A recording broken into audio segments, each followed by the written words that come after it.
le soulever pour ensuite pouvoir le manipuler et pouvoir le guider, pouvoir ensuite le placer proprement. C'est plus précis, donc pour travailler dans le hangar, c'est assez restreint pour la place. Du coup, avec ça, c'est plus pratique par rapport au tracteur. C'est assez sensible en fait quand on guide. Faut pas mettre trop de force, sinon l'avion, le rafale part assez rapidement. Il faut doser et c'est ce que le directeur nous dit après. Vas-y, tu avances, mets-toi dans l'axe et tu renvoies là-bas. Encore.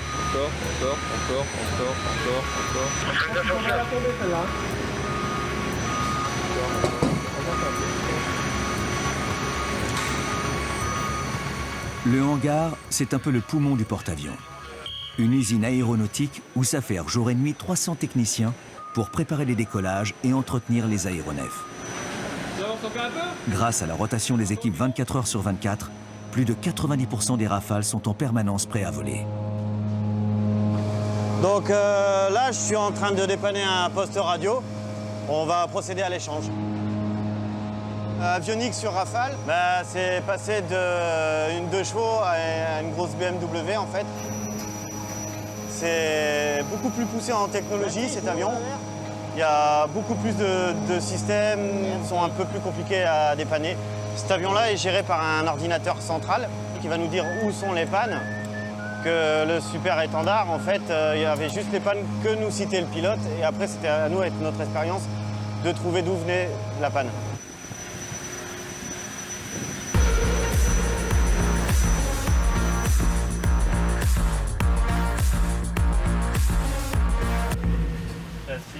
Et alimentaire. À bord, il existe une usine de traitement de déchets, un lieu stratégique puisque près de 90% des ordures, plastique, bois, carton, métaux légers, sont acheminés ici. Ça va casser la machine. Vous allez voir dans les papiers du coup? Non. Vous mettez ça où du coup? Vous gardez ça jusqu'à quand on arrive à gagner. Ah ouais. Ça marche? Plastique. On a différentes machines, donc de broyeurs compacteurs, donc, qui nous permettent donc de broyer les déchets dissouillés et qui nous permettent également de les compacter pour gagner en place et après être stockés dans un frigo et éviter en fait les émanations de gaz et donc pouvoir avoir une autonomie de 12 jours au maximum avant de réclamer un RAM.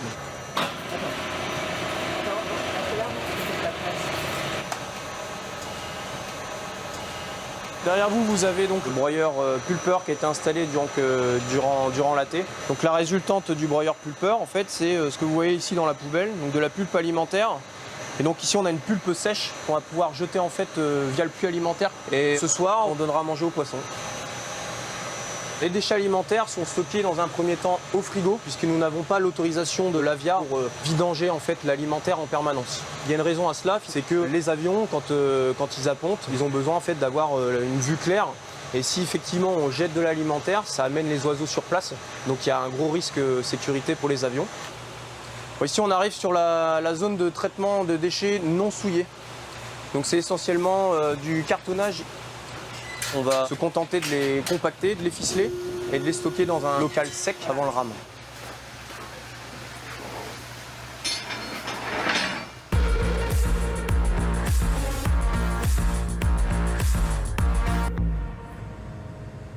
En fait, on est en train de changer les vessies sur les gilets de survie et les composants qu'il y a à l'intérieur.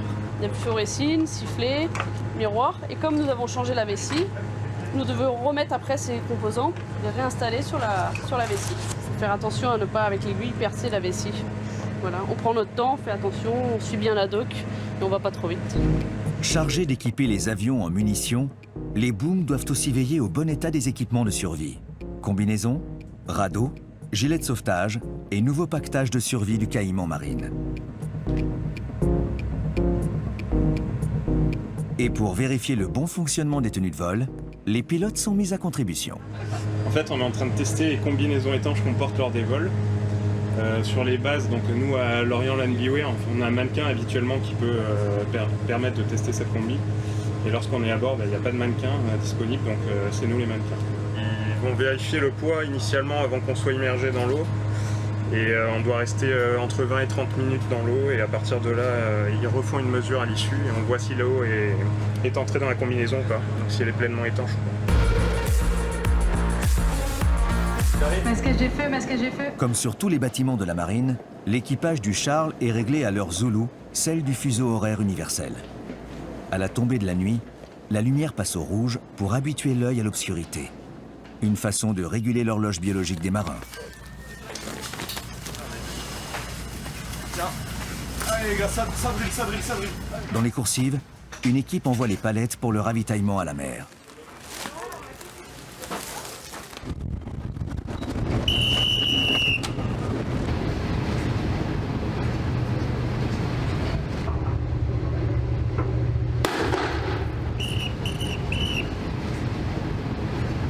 Donc là, nous allons procéder à un ravitaillement à la mer. Donc c'est une opération qui consiste à renvoyer du matériel sur le pétrolier ravitailleur, donc des déchets et des pièces mécaniques usagées qui ont besoin d'être réparées. Et dans l'autre sens, le VAR, donc, qui est avec nous aujourd'hui, va nous renvoyer du matériel pour réparer les avions, pour assurer la maintenance du bord et également des vivres pour assurer la nourriture pour l'équipage. Un ravitaillement à la mer dure en moyenne entre 3 et 4 heures. Aujourd'hui, on est sur environ 35 palettes de déchets de 200 kg, donc 7 tonnes de déchets. Quand on est en mission, on tourne sur un cycle de ravitaillement entre 8 et 10 jours, de manière à pouvoir garder une autonomie maximale en cas d'opération.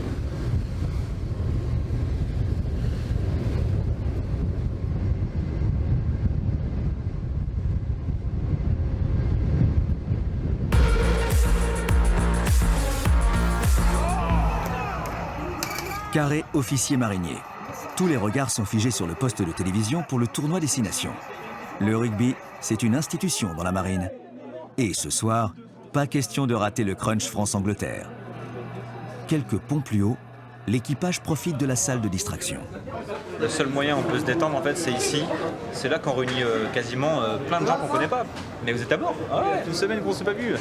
Et c'est comme ça, on discute un peu et puis on parle aussi un peu de tout, quoi. La famille, comment ça se passe, parce que c'est vrai que c'est dur pour la famille. Surtout sur le porte-avions, c'est particulier parce qu'on fait très peu d'escales. Donc du coup, c'est là qu'on a besoin d'avoir un soutien aussi des collègues en disant qu'on n'est pas les seuls dans ce cas-là et puis du coup, on se soutient mutuellement.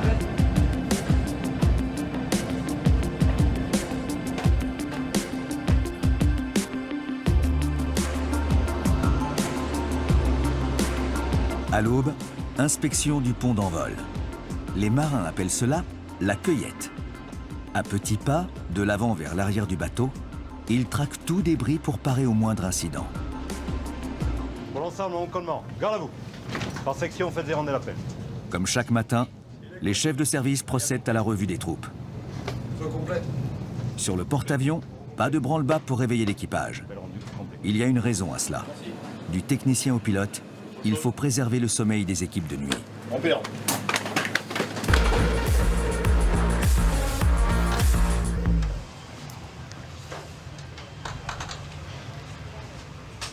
Bonjour. Autre unité précieuse pour le commandement, le service météorologique et océanographique.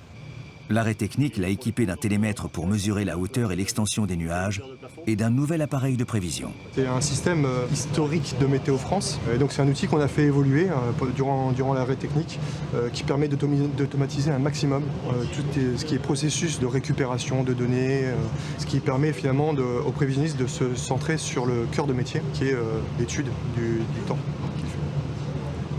Nous sommes marins, nous sommes sur un bateau qui a des avions et donc qui est extrêmement soumis aux conditions météorologiques. Le premier rôle de la météo, c'est de dire évidemment le temps qu'il va faire, sachant qu'on ne le maîtrise pas. Par contre, on peut maîtriser la position du bateau. Donc c'est l'avantage d'avoir une base aérienne flottante et qui se déplace, c'est qu'en fonction des prévisions météo, alors pas que évidemment, mais c'est un facteur qui joue, on est capable de positionner le bateau à l'endroit qu'il faut pour pouvoir mettre en œuvre l'aviation. Et donc on étudie aussi les terrains de destination, mais pas que. Il y a aussi tous les terrains de dégagement ou déroutement qu'il y a sur le trajet des avions. Donc finalement, on fait la météo marine sur la position du porte-avions, mais également sur une zone bien plus vaste. Dans les entrailles du porte-avions, des atomiciens veillent sur les 2 réacteurs nucléaires depuis leur salle de contrôle. Ouais, pour information, on nous a annoncé 10 catapultages à l'avant, donc on en a déjà eu un et on attend 9 autres. Alors au niveau des chaufferies, pendant l'arrêt technique, l'opération principale ça a été de recharger les cœurs nucléaires. Donc on a déchargé les anciens cœurs et on a rechargé les cœurs pour repartir avec de l'énergie pour 10 ans. Donc l'énergie nucléaire du Charles de Gaulle sert à produire l'ensemble de l'énergie du bateau. Donc à partir des 2 chaufferies qu'on a à bord, on produit de la vapeur qui vient entraîner les turbines qui font tourner les 2 hélices du bâtiment. Et également les turbines qui produisent de l'électricité pour tout le bateau. On produit également la vapeur qui sert à catapulter les avions du Charles de Gaulle. Et enfin, on participe également à la production d'eau de consommation humaine. Et chaque jour, 520 tonnes d'eau de mer sont désalinisées. On a 6 machines à laver, 5 sèche-linges. Donc on a 3 machines à laver qui ont été changées durant l'été dernier.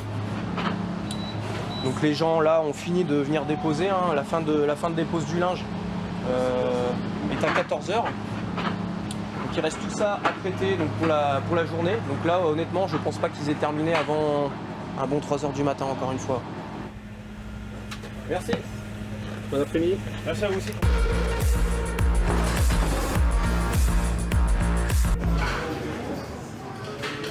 Autre pan de ce chantier titanesque, le réaménagement des ateliers moteurs pour poursuivre le passage au 100% Rafale. Donc il faut savoir qu'ici avant c'était une aire qui était réservée aux moteurs des super étendards, mais depuis le passage au tout Rafale et donc la dernière hyper, on a installé ici une nouvelle aire de visite afin de pouvoir travailler sur 3 moteurs Rafale simultanément, 3 aires donc intermodulaires. On passe d'une maintenance d'une ancienne génération à une technologie qui est beaucoup plus propre, beaucoup plus utilisable, qui est mieux pensée, qui a été conçue pour optimiser les temps de démontage et remontage et ce qui contribue à optimiser la disponibilité des avions. Il a fallu se reconvertir, il faut repasser par des stages d'adaptation, se former, c'est une remise en question pour le personnel aussi. Un personnel composé de 24 techniciens, dont la majorité est issue du service industriel aéronautique de l'Andivisio. C'est entre leurs mains expertes que passe le M88, moteur du Rafale Marine. C'est un moteur qui se compose de plusieurs modules en tranches comme ça, et donc on va les retirer un par un pour pouvoir avancer en fonction du chantier qu'on a pour aller chercher le module qui nous intéresse. Alors là actuellement je suis en train d'effectuer un contrôle visuel à l'aide d'une binoculaire. En fait c'est une sorte de grosse loupe. Donc je vais pouvoir contrôler les moindres imperfections au niveau de la pièce.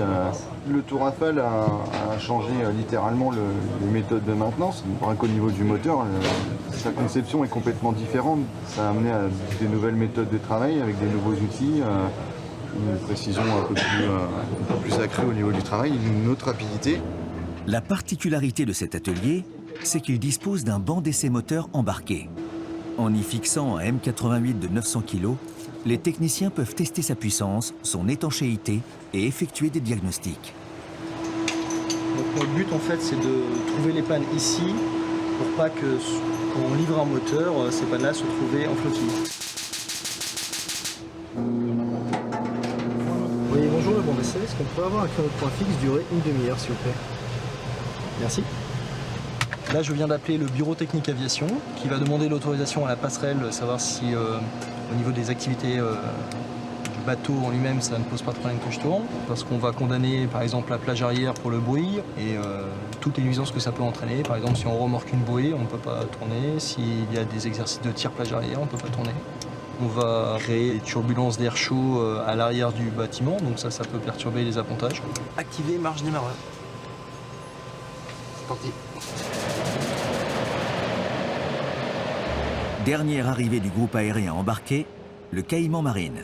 Sa présence à bord renforce encore les capacités opérationnelles du bâtiment. Un hélicoptère polyvalent et d'une autonomie en vol de 3 heures. Depuis le porte-avions, les missions que le Caïman est à même d'effectuer, c'est bien sûr tout ce qui est lutte anti-navire, lutte au-dessus de la surface. Le Caïman est également en mesure d'effectuer ce qu'on appelle de la lutte anti-sous-marine. On est également en mesure de faire des missions, ce qu'on appelle force protection, de protéger les bâtiments qui transitent dans des zones sensibles. En plus de cela, avec ses capacités logistiques dues à sa grandeur, à sa capacité d'emport, on serait en mesure, si un Rafale est en panne sur un terrain, de lui amener un moteur pour le réparer.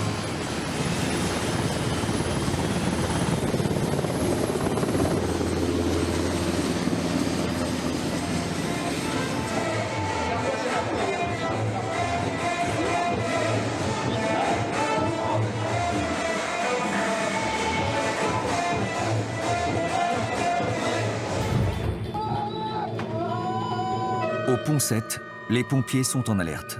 Le porte-avions vient de subir une attaque. tu as la zone régie télé là-bas qui est saine. Donc on a été touché par des missiles sur bâbord et sur tribord. Les pompiers de la zone interviennent au niveau du pont, évacuent les blessés quand il y en a, mettent les morts de côté. Et donc il y a un feu à maîtriser. Donc le but de l'exercice, c'est d'entraîner ce personnel à acquérir des réflexes le jour où ça se produit, que les équipes puissent intervenir. Le feu constitue un danger redoutable sur un navire. C'est la raison pour laquelle chaque marin embarqué est formé à la lutte anti-incendie. Feu, voie d'eau ou attaque, en phase de remontée en puissance, l'équipage est sans cesse évalué sur sa capacité à réagir face à tout type de sinistre. 33 pilotes formés, un chiffre qui englobe les qualifications à l'appontage jour et nuit et les transformations des pilotes habitués à voler sur d'autres appareils que le Rafale Marine. Sans quoi, physiquement? Physiquement, c'est un peu violent sur le Rafale. Et bon, on est à la merci de la catapulte, donc on se laisse faire et on attend que ça sorte de pont pour récupérer l'avion. Il y a deux phases, il faut arriver à séquencer d'abord les procédures de pont pour le catapultage en sécurité, puis la partie de la mission tactique et enfin le retour où il faut rester quand même concentré. Se concentrer de technologie et de savoir-faire permettent au porte-avions et au groupe aéronaval de rester des outils stratégiques de premier plan. Les conflits de demain seront sans doute de plus en plus en mer. Le porte-avions et son groupe aéronaval sont des outils par essence de maîtrise des espaces aéromaritimes qui permettront inévitablement de pouvoir assurer la défense des intérêts vitaux de la France. En rénovant le porte-avions, en rénovant aussi les éléments qui constituent le groupe aéronaval, je pense à la FREMM, je pense au Barracuda, au futur sous-marin qui va intégrer bientôt le groupe aéronaval, ou aussi à toute la modernisation progressive, étape par étape, du Rafale, eh bien, le groupe aéronaval garde toute sa pertinence et toute sa puissance de feu, adaptée aux menaces actuelles, aux menaces modernes, et donc permet à la France de garder un outil militaire extrêmement crédible et donc avec un poids politique très fort, et notamment lorsque la France veut marquer sa volonté d'intervenir dans un théâtre, eh bien l'envoi d'un porte-avions est souvent un moyen d'exprimer cette volonté.